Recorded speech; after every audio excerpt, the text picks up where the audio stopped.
Hi everybody, welcome to the Parlor. I'm Rees and I own this vintage beauty parlor. Today we are doing an event with Sylvia, as you all know, and Sylvia is doing her book release for Reviving Joy. Without further ado, I'll send it over to you, Sylvia. Thank you so much for coming, and wow, I'm gonna get a little emotional because the reality is I wouldn't be sitting here holding this book of mine if it wasn't for you.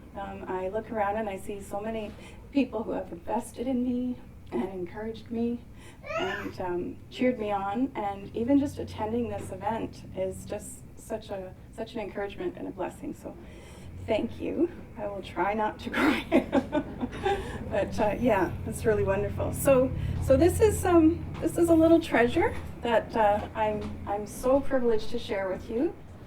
I thought I'd choose a piece where the main character, Hannah, finds herself in the prairies. The story begins in Toronto, Canada, and she needs to leave in a quick hurry because she's in an awful relationship and she needs to get away. So she courageously packs her bag and goes across the country and finds herself on a ranch in the middle of the prairies.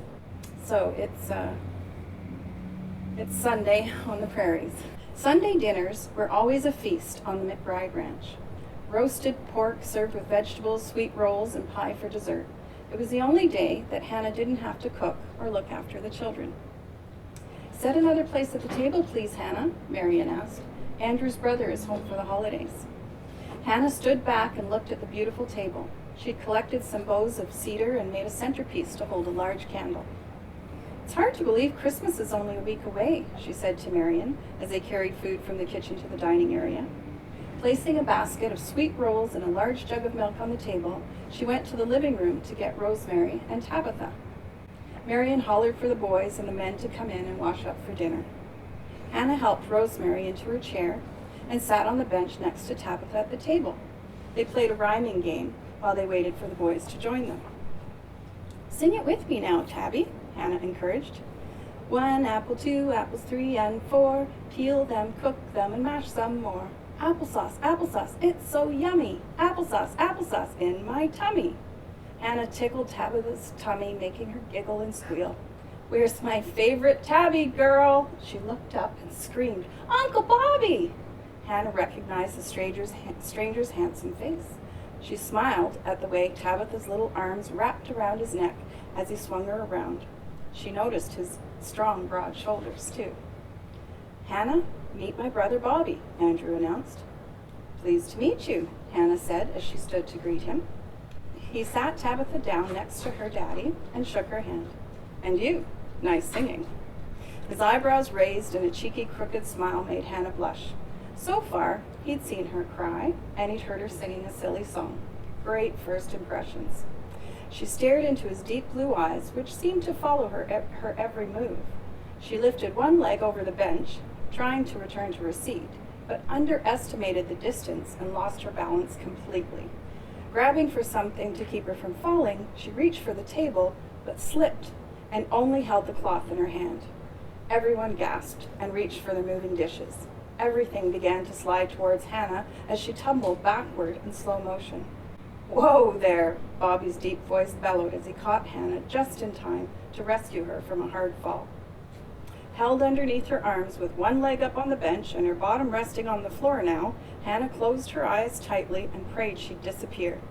The giggles and laughter all around her eased her pain of humiliation.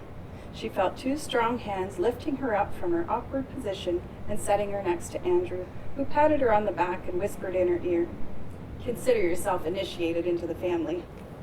Hannah let out a nervous belly laugh as she looked around the table at the McBride family. They were all smiling and laughing along with her. Thank you for catching me, Bobby. It was the dinner I was saving, lassie. He winked at her and reached for the potatoes. Marion tapped his arm lightly. Not before we give thanks. Sorry, Bobby replied. The family held hands as Andrew prayed and gave thanks for all the blessings received. After dinner, the children played games by the fire while the adults made plans for Christmas. So I'll just pause there for a couple of minutes and tell you a little bit about how this story came about. I know you're all sitting on the edge of your seat wondering what happens next, right? And that's not even one of the suspenseful parts, right? That's just a little bit of romance in our vintage parlor today. So this story was an idea that was birthed actually from a fairy tale. Many, many moons ago, my sister who lives out west, she and I are both artists and love to make homemade gifts for each other. And so one year for Christmas, I made her a fairy tale. And it was really, I turned the story of her life into a fairy tale. And then I just, put some pictures to it, put it together and gave it to her as a Christmas gift. And she loved it. And then she challenged me. She said, if you can do this, quickly for a Christmas gift, certainly you can write a novel. And I said, a novel? No way, right? That's like too big, too many words. And she said to me, why don't you just start writing and see what happens? And write until you run out of words. So I thought about it for a few weeks, and then I thought, why don't I just take this fairy tale and elaborate, see what happens.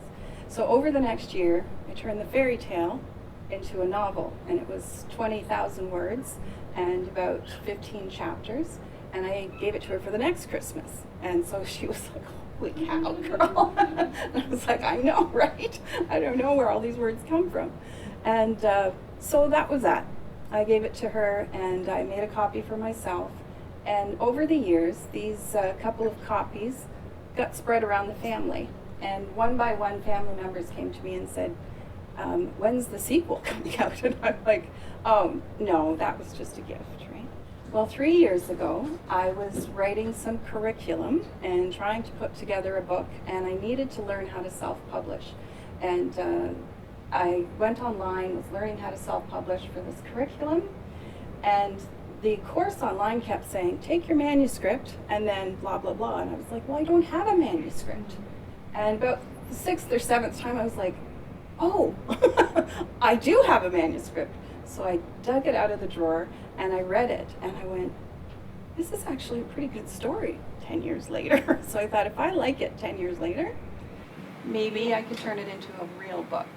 And so I spent about a year just rewriting and rewriting and rewriting, acquiring editors, content editors, and who encouraged me to rewrite and rewrite. And that's really what writing is about.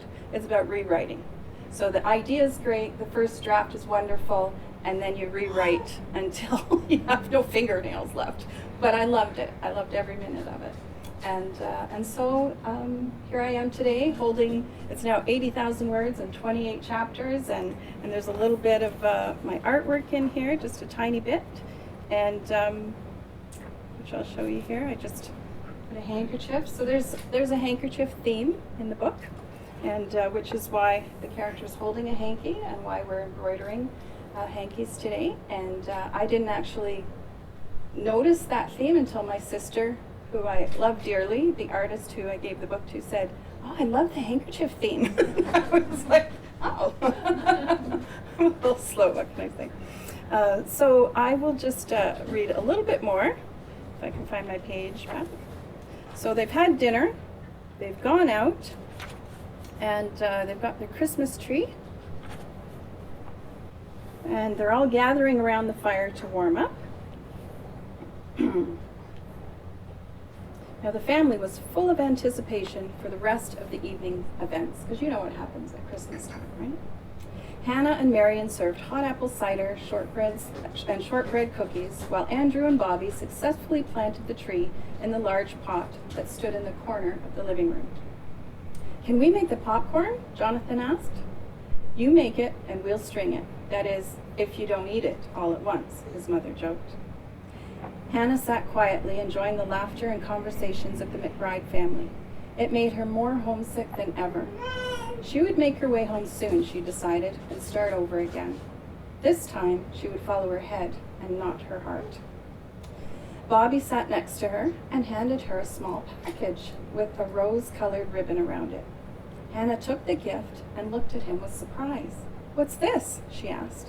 Open it and find out. His eyes twinkled as she smiled at her. He couldn't help but stare into her green eyes. She was beautiful to him.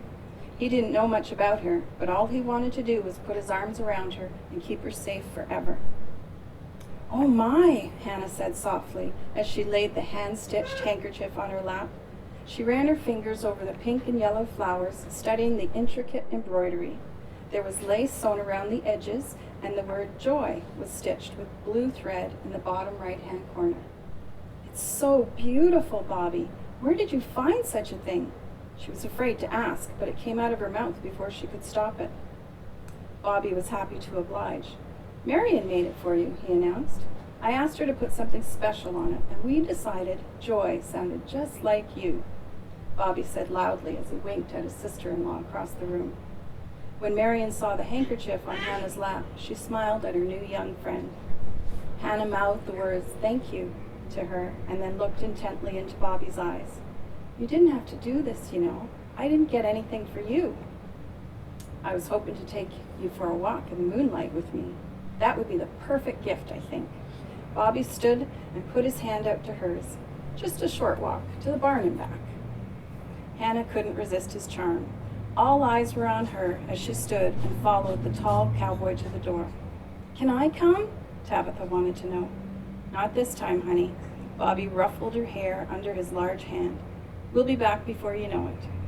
Well, Tabitha stuck out her bottom lip and pouted as the door closed behind them. She didn't like being left out of anything. She sat by the door, staring out the window and wishing she could be outside with Hannah and Uncle Bobby. And then there's a very romantic scene in the snow, but you can read that for yourself.